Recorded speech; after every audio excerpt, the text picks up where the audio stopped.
Guys, I wanted to talk about Receiver, which dropped on Netflix yesterday. And again, I hate to say that because it's a receiver metaphor nonetheless, but thought it was fantastic. I love these behind-the-scenes looks. This is exactly what we kind of miss in Hard Knocks, right? Yeah. Just the behind-the-scenes looks at these guys. I'm going to play a clip for you. This is a clip, right? Yes. This is a clip from Amon-Ra St. Brown. He's having dinner the night before a game with his girlfriend and his parents.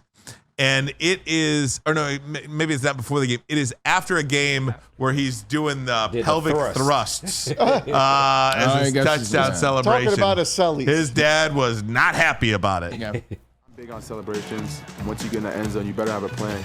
I don't do anything weak. If I dance, I need it to go viral. I was looking around for the camera. I found him. I pointed at him.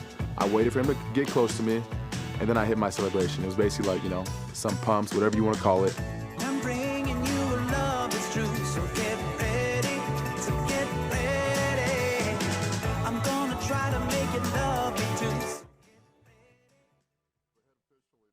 Up to me and he said, "Hey, listen, that was a little excessive. Had he gone one more hip thrust there, I was going to throw the flag." And so luckily he was right below the line there. I don't think my celebration was a pump. People might think it was, but I think it was more hand movement than hip thrusting.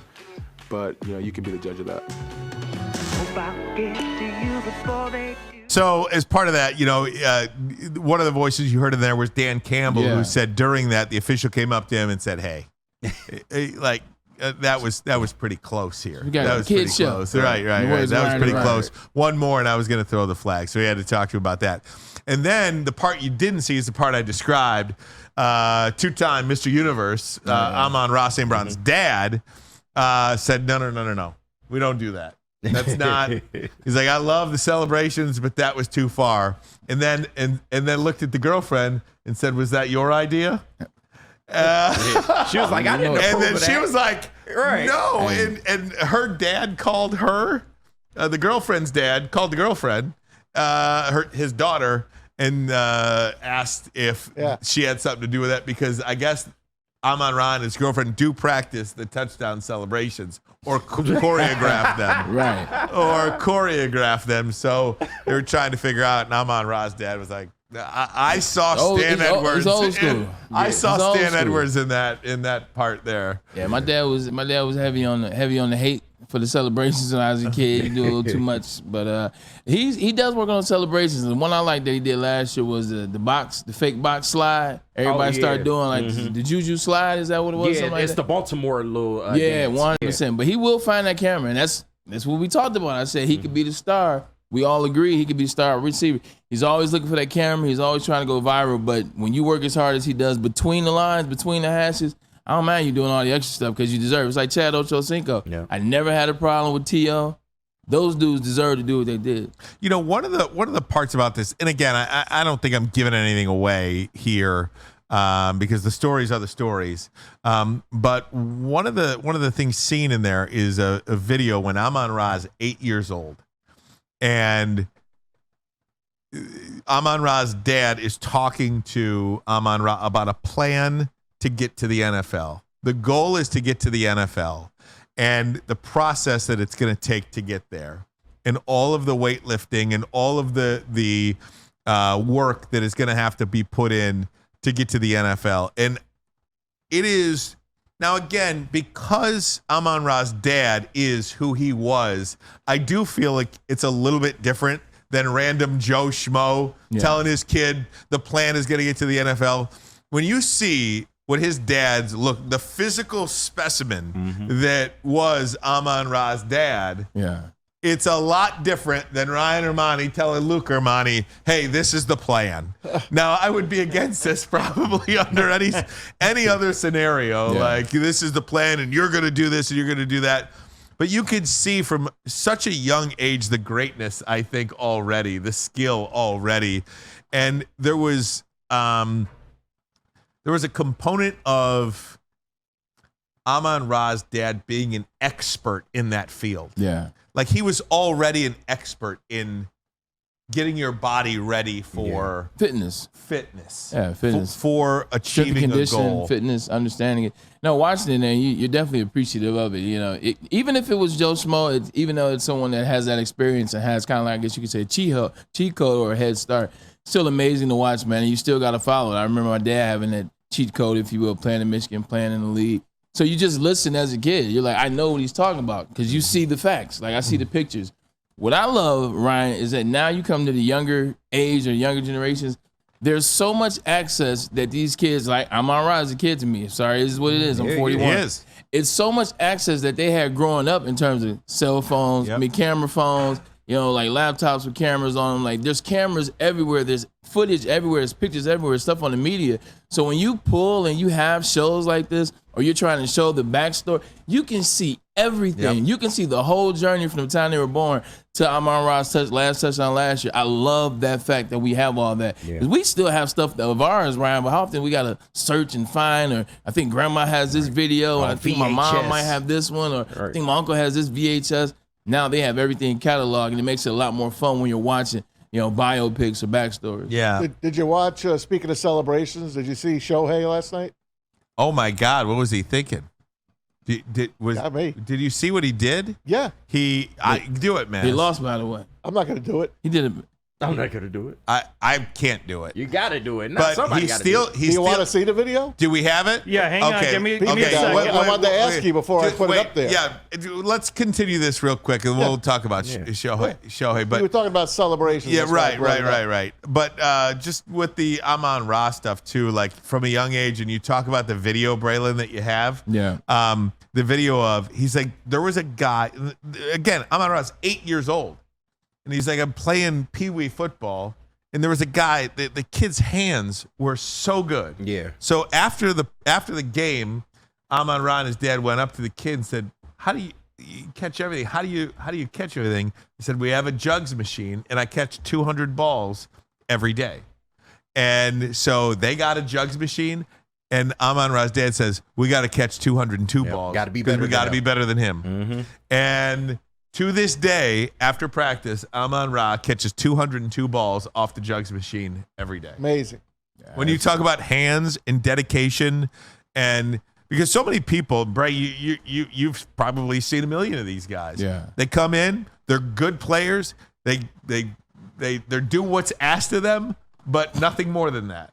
And they're not as great, I guess, on the field, perhaps. Yeah, that natural ability and that talent, that kind of is done in college. Like once you get to the end, like when you can. My guy Dave Terrell is a perfect example. I love Dave. Dave's another number one. Yeah, I love watching Dave at Michigan. Look, that natural talent, that God-given ability, as they say, mixed in with a little bit of work, that'll get you through high school, that'll get you through college. But once you get to the NFL, where you got guys that are putting in that work year-round, like it is now their job. There's no college, there's no high school, there's no school, there's no books, there's no classes, there's no other things that they have to pay attention to, Ryan and Mike. Their sole job is to play football, get ready for football, watch film, run routes, get better each year, and make that next step. And if you're not doing that, if you're not taking that leap, you will get exposed in the NFL. Things get harder, things get faster at the professional level. So you gotta put that work in every day, because if you're not, somebody out there named Amon-Ra St. Brown or somebody out there like him coming up, they coming to steal your job.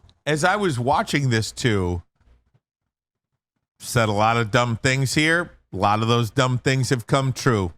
I may say another dumb thing right now. And another dumb thing I may say might come true. And I'm not going to be able to prove this today, and neither will you. Talk about it, Ryan. But as I was watching that last night about Amon-Ra's dedication, you're getting a first-person look at how much he loves football, how much he loves the Detroit Lions, how much he loves excellence, how much he loves pursuing what has to be done to be great. Amon-Ra St. Brown is going to be a Hall of Fame football player. A Hall of Famer. I hope you're right. He'll be the next Hall of Fame football player for the Detroit Lions. Not the mad next at that. one. Not mad at that at all. That's how I feel about him. Why not? I think he is that good. He has every single characteristic that you could possibly want to be a Hall of Famer. And I think he's going to the HOF.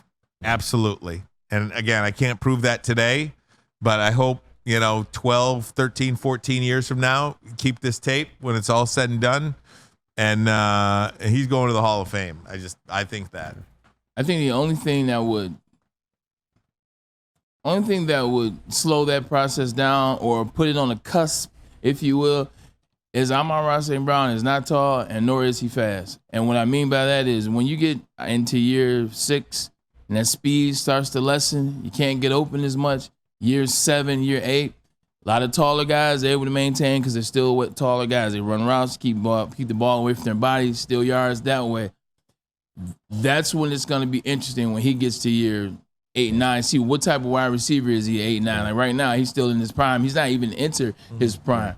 But once he gets toward the end, we'll see how he was able to finish those last 5 years. Because that's what, like a guy like Larry Fitzgerald, like you look at his last 5 years, not necessarily the same production, but he's still finding 1,100 yards because he's 6'3". They put it in spots. But he's still on the outside. Wouldn't you feel like that would benefit his game though? Because he's not like his game isn't predicated on speed or other physical factors. Is him breaking open coverages like that? Yeah, you have a great offensive coordinator, a great offensive mind, and Ben Johnson who's plugging him in these spots, but he's still young. He can get to those spots faster. It's a little tougher. You get a little later towards the career. That's more so all I'm saying. Mm-hmm. Yeah, so he's better stack up those yards at the beginning. Yeah.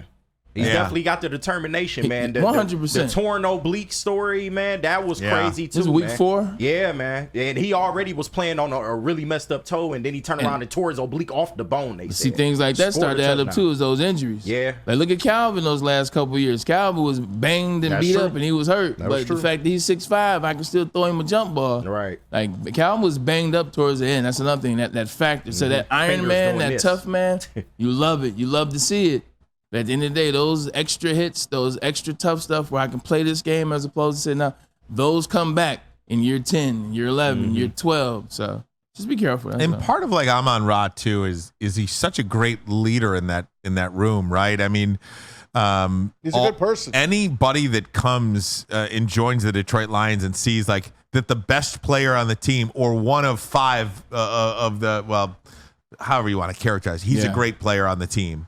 That this is the kind of work that the great players on the team put in. On and off. Like you can't not work as hard as the great players, right? Don't you too have to put in that much work? When LT got to New York Jets, LT was one of the best running backs when I was in college and then when I was in the league.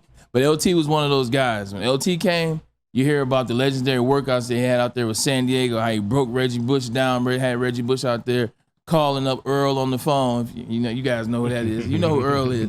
We'll call up Earl on the phone, passing out, because that's how hard that LT went. When he got to New York, he worked like that in off season, and you're looking at him, you're like, this guy's first ballot Hall of Famer. Like, LT is going to be LT. I can't be way back here, or I can't be slacking, or I got to give everything I have, because as long as he's going, he's first ballot Hall of Famer. He's still going. He's older than us, and he's still going. I ain't got nothing to say. I just got to go. Hopefully, J-Mo will learn off of him, right? That's the perfect guy to really learn off of. That's a great follow-up. And if you remember, year 1, when he was hurt, remember he was saying, I'm starting to catch 100 balls off the jugs machine. Remember 100? Mm-hmm. Yeah, I remember him saying that number 100, and we all said, you better make it 200. Mm-hmm. And now you find out what Amon-Ra St. Brown's been doing his whole career. 202 after every damn practice. Man, that's dedication. And hopefully it rubs off on this kid because he's got the talent that maybe Amon-Ra don't have. He's got the wheels. We always talk about like effort as well, like effort and attitude, right? Like those are the 2 things that you can control. In a world of things that you cannot control, you can always control 2 things about yourself. Yeah. You can control your energy and your attitude. Mm-hmm. And this guy has both of them. And I think as long as he continues that, and there's no reason to say that any of those 2 things are going to fall off,